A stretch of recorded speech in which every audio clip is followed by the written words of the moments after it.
मुगल सम्राट हुमायूं के शासनकाल में जूनागढ़ के शासक एक क्षत्रिय राजा थे।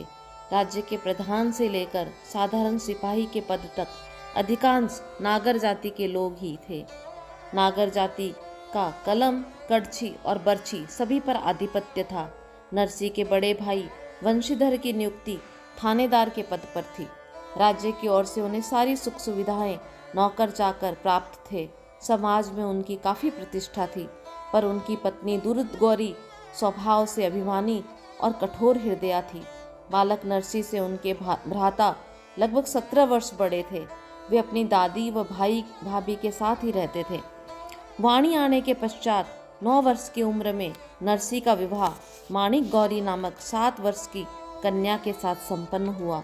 वंशीधर ने नरसी को संस्कृत पाठशाला अध्ययन के लिए भेजा, पर उनका मन कभी पढ़ने लिखने में नहीं लगा। वे निरंतर राधे कृष्ण का जप किया करते थे। शंकर भगवान में भी उनकी गहरी आस्था थी।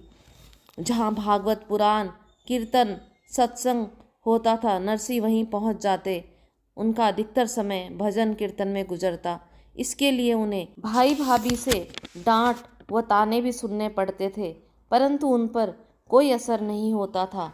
उनकी भाभी ने नरसी व उनकी पत्नी को सताने में कोई कसर नहीं छोड़ी। भाई को फिर भी अपने अनुज नरसी के प्रति सहानुभूति थी।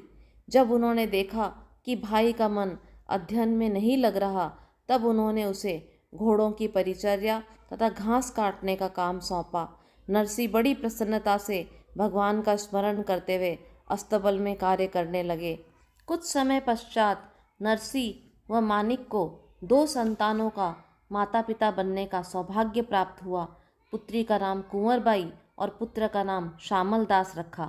परिवार विस्तार होने पर चारों प्राणी दुरित गौरी की आंखों का कांटा बन गए।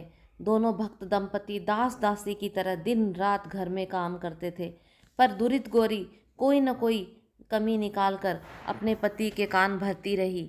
पत्नी की बातों में आकर वे अपने भाई को भला बुरा कहने लगे। दादी जय कुंवरी 95 वर्ष की हो चली थी।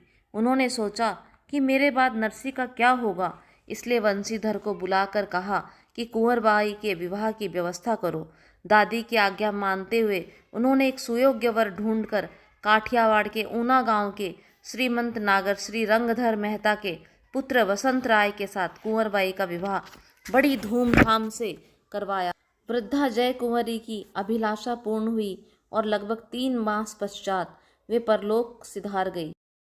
दादी की मृत्यु के पश्चात भाभी का अत्याचार दिन प्रतिदिन बढ़ता ही गया। वे पति के कान भरती रही। वंशीधर भी परेशान हो गए। दुरित गौरी का पक्ष लेकर वे भी भाई को दोषी मानकर उसे खरी खोटी सुनाने लगे और अंत में कठोरतापूर्वक उसे घर से निकल जाने की आज्ञा दे दी। पत्नी को वहीं छोड़कर नरसी जी उदास मन से घर से निकल गए।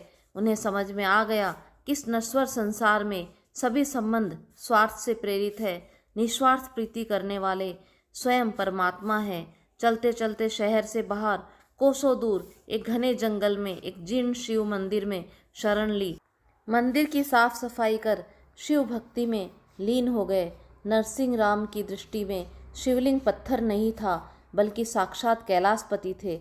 अतः एवं वह निरंतर विश्वासपूर्वक प्रार्थना करने लगे और रुदन करने लगे, दीनानाथ, क्या मेरी दशा पर आपको दया नहीं आती? 7 दिन की उग्र तपस्या से महादेव साक्षात प्रकट हो गए और वर मांगने के लिए कहा। नरसी ने कहा, मेरी किसी वस्तु को प्राप्त करने की इच्छा नहीं है, परंतु यदि आपकी देने की इच्छा हो तो अपनी प्रिय वस्तु मुझे वरदान में दें। महादेव ने अत्यंत प्रसन्नता से कहा, जगत भर में भगवान श्री कृष्ण से अधिक प्रिय मेरी दृष्टि में दूसरा कोई नहीं है। यदि तुम चाहो तो मैं तुम्हें भगवान श्री कृष्ण के दर्शन करा दूं। नरसी की भक्ति से प्रसन्न होकर महादेव ने उन्हें आशीर्वाद दिया और साथ लेकर द्वारिका की तरफ प्रस्थान किया। नरसी जी की आगे की कथा जानने के लिए भाग 3 का इंतज़ार करें और वीडियो अच्छा लगा हो तो शेयर और सब्सक्राइब अवश्य करें। जय श्री कृष्ण।